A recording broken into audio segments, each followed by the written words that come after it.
E aí galera, beleza? Aqui quem fala é o Davi, sou do Vida Pura e esse é o 8º episódio da série 119, A Rota da Obediência. Vamos que vamos.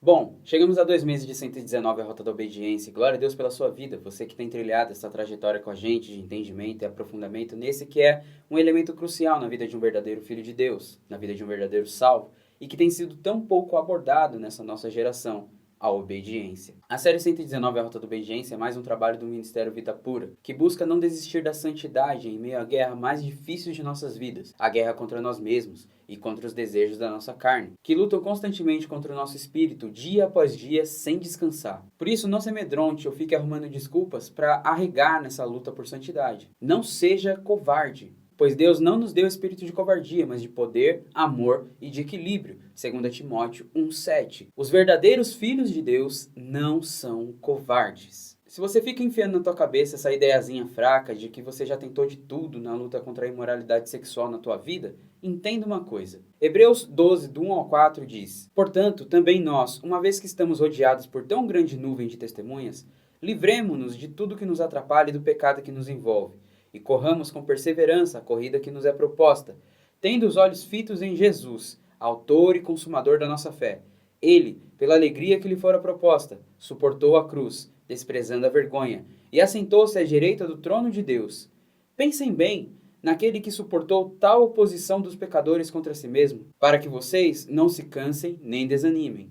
Na luta contra o pecado, vocês ainda não resistiram até o ponto de derramar o próprio sangue. É preciso que a gente trilhe a rota a qual Cristo tem nos chamado. E é necessário entender que a realidade dessa rota é uma realidade de guerra. Por isso que a nossa mentalidade nessa rota de santidade, tendo Cristo como foco, não pode ser outra além de uma mentalidade de guerra. E não tem como sobreviver nessa guerra se não formos obedientes a Deus e a sua palavra até o fim. Não haverá vitória nessa guerra, não haverá liberdade, não haverá santidade, acima de tudo, não haverá Cristo em sua vida sem a verdadeira obediência a Ele. Pelo menos não Ele enquanto fonte de santificação em sua vida. Se não houver verdadeira obediência a Ele, de Cristo, você só terá a ira dele derramando sobre a sua vida. Mas por que será que isso soa pesado demais? Porque estamos acostumados a receber e ouvir um falso evangelho, raso, covarde, onde só se amacia o ego humano, onde só se prega bênçãos e vitórias vindas de carro forte, onde Cristo é o nosso empregado, o gênio da lâmpada, onde nós somos o centro do coração de Deus e tantas pataquadas que nos afundam cada vez mais numa vida de hipocrisia, que cada vez mais nos afundam para mais fundo na lamaceira do pecado sexual, onde não há compromisso algum com Cristo. Mas nós não somos o centro do coração de Deus. Sabe o que nós somos? Nós somos trapos imundos que Cristo, em sua misericórdia e amor incompreensível, quer lavar, restaurar e salvar, para usar como instrumento em suas mãos para a restauração de outras vidas. Mas se você não estiver nele buscando essa vida de obediência verdadeira e santidade, então eu te aconselho a correr para os pés dele agora, se arrepender de verdade e começar a buscar. Caso você queira realmente ter a honra de vê-lo um dia e não ouvir dele um sonoro "eu não te conheço". O autor do Salmo 119 sabia muito bem dessas verdades quando escreveu este, que tem sido o nosso texto base para compreender tudo isso. Não foi à toa que ele compôs o Salmo em formato de acróstico. Em cada bloco de 8 versos, as frases começam com uma das letras em sequência do alfabeto hebraico. E o Salmo foi escrito assim para que justamente essas ideias fracas, covardes, preguiçosas e amantes dos prazeres desse mundo não fossem inculcadas, e o que fosse inculcado fosse a verdade da verdadeira obediência a Deus e a sua palavra em quem lesse o Salmo. E nesse episódio nós vamos meditar nos versículos 57 ao 64, que começam com a letra hebraica Het. E o texto diz o seguinte: Tu és a minha herança, Senhor. Prometi obedecer às tuas palavras. De todo o coração suplico a tua graça. Tem misericórdia de mim, conforme a tua promessa. Refleti em meus caminhos e voltei os meus passos para os teus testemunhos. Eu me apressarei e não hesitarei em obedecer aos teus mandamentos. Embora as cordas dos ímpios queiram prender-me, eu não me esqueço da tua lei. À meia-noite me levanto para dar-te graças pelas tuas justas ordenanças. Sou amigo de todos os que te temem, e obedecem aos teus preceitos. A terra está cheia do teu amor, Senhor. Ensina-me os teus decretos. No último episódio dessa série, nós entendemos que a verdadeira obediência não nos isenta do sofrimento. E a gente conheceu 4 marcas do sofrimento daqueles que vivem em verdadeira obediência diante de Deus. E que a última delas é o peso da luta do nosso espírito contra os desejos da nossa carne, que é inimiga de Deus, que é respondido pela permanência disciplinada em viver a vontade de Deus vivendo pelo seu espírito. Mas nós bem sabemos que isso não é nada fácil. E o salmista sabe também. Por isso que desde o versículo 55 nós vemos o salmista abrindo mão até do seu descanso para investir tempo em intensificar o seu relacionamento com Deus, ocupando a sua mente pensando em Deus e inculcando e lembrando a si mesmo verdades cruciais da vontade revelada de Deus, as quais ele entende serem as armas necessárias para essa vida disciplinada de obediência verdadeira diante de Deus. Pois ele compreendeu que o chamado à verdadeira obediência é o chamado a uma guerra. E nós vamos meditar nessas verdades cruciais nos versículos 57 ao 64, trazidas em afirmações e máximas do salmista e que servirão para a gente como um exemplo de autodisciplina, tão necessária e urgente na luta contra o pecado e a favor da santidade. Afinal, como disse Paulo em 2 Coríntios 10, do 3 ao 5, pois, embora vivamos como homens, não lutamos segundo os padrões humanos. As armas com as quais lutamos não são humanas, ao contrário, são poderosas em Deus para destruir fortalezas. Destruímos argumentos e toda contra o conhecimento de Deus e levamos cativo todo pensamento para torná-lo obediente a Cristo. Primeira verdade. Na parte A do versículo 57, o salmista traz aquela que é a principal e que engloba todas as outras verdades cruciais de toda essa rota de obediência. Ele ressalta o fato de que sua herança, sua recompensa, seu prêmio, seu alvo, seu foco não são as coisas dessa vida, desse mundo. Não é a vida liberta do desejo de pecar. Não é uma vida sem culpa. Não é uma vida confortável. Mas sim que sua herança é o próprio Senhor. Davi disse no Salmo 16, versículos 5 e 6. Senhor, Tu és a minha porção e o meu cálice. És Tu que garantes o meu futuro. As divisas caíram para mim em lugares agradáveis. Tenho uma bela herança. Cristo é e sempre deve ser a única e suficiente razão e motivo para toda obediência. E essa é uma verdade que jamais deve ser esquecida ou negligenciada. Pois quando isso acontece, baixamos a guarda, perdemos o foco e somos engolidos pelos desejos da nossa carne. Caímos, perdendo batalhas nessa guerra. Enquanto Cristo não for o foco da minha vida, eu jamais saberei o que é andar em liberdade de mim mesmo e do domínio do pecado. Enquanto o ser liberto do vício e do pecado for o ponto mais alto da minha vida, a recompensa que eu realmente almejo, eu jamais vou saber e jamais vou entender do que se trata realmente viver. Cristo como único foco, Cristo como único alvo, Cristo como única recompensa, Cristo como única herança, ou do contrário, é derrota na certa. Já na parte B do versículo 57, o salmista busca trazer à memória diante de Deus o seu compromisso firmado com Deus de obediência a Ele, enquanto recorre à graça de Deus, suplicando que Deus também se lembre do seu compromisso de misericórdia para com Ele. E tudo isso para se autoavaliar diante de Deus no versículo 59, reconhecendo e reafirmando para si mesmo e para Deus que ele já não está mais na rota dos seus antigos hábitos, do seu velho estilo de vida, na sua velha mentalidade, mas sim na rota a qual Deus o tem colocado, a rota construída, pautada e fundamentada na palavra de Deus. E com isso chegamos à segunda verdade. Não há como sobreviver nessa guerra sem um compromisso verdadeiro com Deus, que começa com uma atitude verdadeira de mudança de direção, de arrependimento constante, que possibilita o processo da metanoia em nós, ou seja, o processo da renovação da nossa mente, gerado pelo Espírito Santo em nós, transformando os nossos hábitos e nos levando a uma vida de total e verdadeira obediência a Deus. Sem compromisso verdadeiro com Deus, não há arrependimento verdadeiro.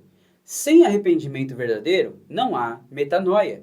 Sem metanoia, não há renovação da nossa mente. E sem uma mente renovada pelo Espírito Santo, derrota na certa. No versículo 60, o salmista diz: Eu me apressarei e não hesitarei em obedecer aos teus mandamentos. E com isso entendemos a terceira verdade. Se não houver diligência, esforço e disciplina na obediência, a derrota também virá na certa. Paulo disse em 1 Coríntios 9, 24 a 25, vocês não sabem que, de todos os que correm no estádio, apenas um ganha o prêmio? Corram de tal modo que alcancem o prêmio.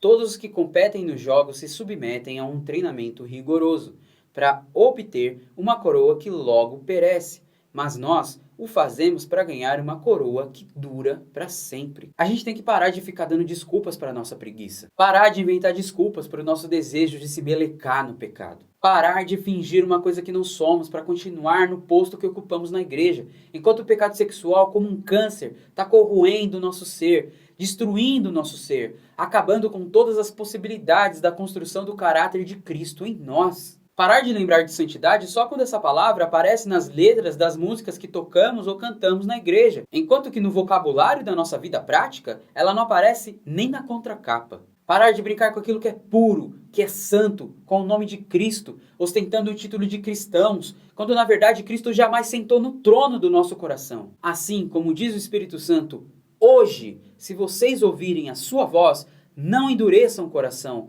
como na rebelião, durante o tempo na provação do deserto, onde os seus antepassados me tentaram pondo-me à prova, apesar de durante 40 anos terem visto o que eu fiz. Por isso fiquei irado contra aquela geração e disse, o seu coração está sempre se desviando, e eles não reconheceram os meus caminhos. Assim jurei na minha ira, jamais entrarão no meu descanso. Hebreus 3, do 7 ao 11. É hoje, galera. É agora. Essa é a hora de correr para os pés de Jesus, se humilhar, se arrepender, ser salvo e viver em obediência verdadeira a Ele, tendo Ele como único e suficiente foco, e só então experimentar o andar em liberdade do pecado, tendo Cristo como único e suficiente foco, como consequência dessa vida que tem Cristo como único e suficiente foco, para a glória de Deus. Busquem o Senhor enquanto é possível achá-lo, clamem por Ele enquanto está perto, que o ímpio abandone o seu caminho e o homem mau os seus pensamentos. Volte-se ele para o Senhor, que terá misericórdia dele. Volte-se para o nosso Deus, pois ele dá de bom grado o seu perdão. Isaías 55, 6 e 7. No versículo 61, o salmista expressa sua realidade de que, embora as cordas dos ímpios queiram prendê-lo, ele não se esquece da lei de Deus. Em outras palavras, é como se ele dissesse, embora o pecado busque constantemente me capturar, eu não me esqueço da sua palavra, Deus. Ela ainda vive em minha mente. O que nos leva à quarta verdade, que assim como Davi diz no Salmo 51:3, enquanto estivermos nesse corpo, o pecado sempre nos perseguirá. Porém, a palavra de Deus sempre habitará naqueles que tiverem a mente de Cristo, os afastando do domínio do pecado. Ela é e sempre deve ser a nossa arma em todas as batalhas. Se nós não estivermos constantemente firmados na busca por entendimento e assimilação prática da palavra de Deus, derrota na certa. No versículo 62, o salmista novamente está abrindo mão do seu momento de descanso, de sono, para expressar sua gratidão a Deus pela justiça de sua palavra. E aqui estão a quinta e a sexta verdade. Sem uma busca intensa e apaixonada por relacionamento com Deus e sem um coração grato a Deus e que ama sua palavra, não haverá colheita de vitória nessa guerra. É só conferir textos como Jeremias 29:13, Oséias 6:3, Mateus 7, 7 a 8, e 1 Tessalonicenses 5:18, e a gente vai ver que a busca diligente e profunda por relacionamento com Deus e a gratidão constante a Deus não são opções, mas mandamentos, e como tais devem ser obedecidos e vividos. Não é fazer 3 semanas de devocional e já ficar resmungando, dizendo que você não tem solução, que parece que Deus não quer te libertar, que você já tentou de tudo e nada deu certo, que até agora não viu diferença nenhuma, e mimimi, mimimi e mimimi. Se você pensa que Deus vai se render e se adaptar ao seu imediatismo folgado, prepotente, preguiçoso e arrogante, você está muito enganado. Você vai ficar para sempre amargando no vício se continuar assim. Deus não vai se render e fazer as coisas na hora e do jeito que você quer. Não confunda Ele com o seu celular ou o seu computador que você usa para saciar os seus desejos na hora que você bem entende. Anos e anos consumindo pornografia e quer que Deus, em uma oração rápida e vazia, te liberte do peso dessa plantação de pecado? Com certeza Ele tem poder para fazer isso, mas não espere isso dele. É no tempo dele e do jeito dele.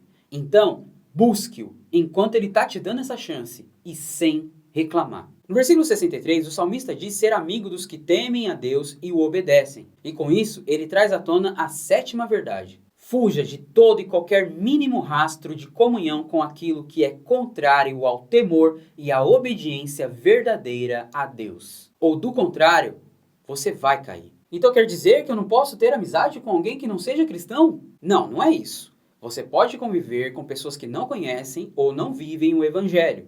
Mas isso não quer dizer que você deve participar daquilo que elas fazem. E sim, se for necessário abrir mão de um relacionamento de amizade que você, orientado pelo Espírito Santo, percebe e reconhece serem territórios de risco ao seu processo de santificação, então, sim, fuja. E agora? Antes que seja tarde, você chegue ao ponto sem volta, onde sua mente já vai estar cauterizada e o seu caráter, que estava sendo moldado por Deus, já nem se incomodando mais com a presença do pecado em sua vida. Se você realmente ama Jesus e Ele é o que mais importa para você, então fuja. Ou permaneça com a sua máscara de irmão, irmã, líder, pastor ou qualquer título que você ostenta e tem como ídolo no seu coração. Permaneça com a sua máscara até o dia em que Cristo arrancar ela de você. E entenda que a palavra não está falando só de amizades com pessoas, mas sim com tudo aquilo que pode destruir o seu processo. Exatamente tudo. Pessoas, bens materiais, você mesmo, a pornografia, a masturbação, o site que você não consegue parar de entrar,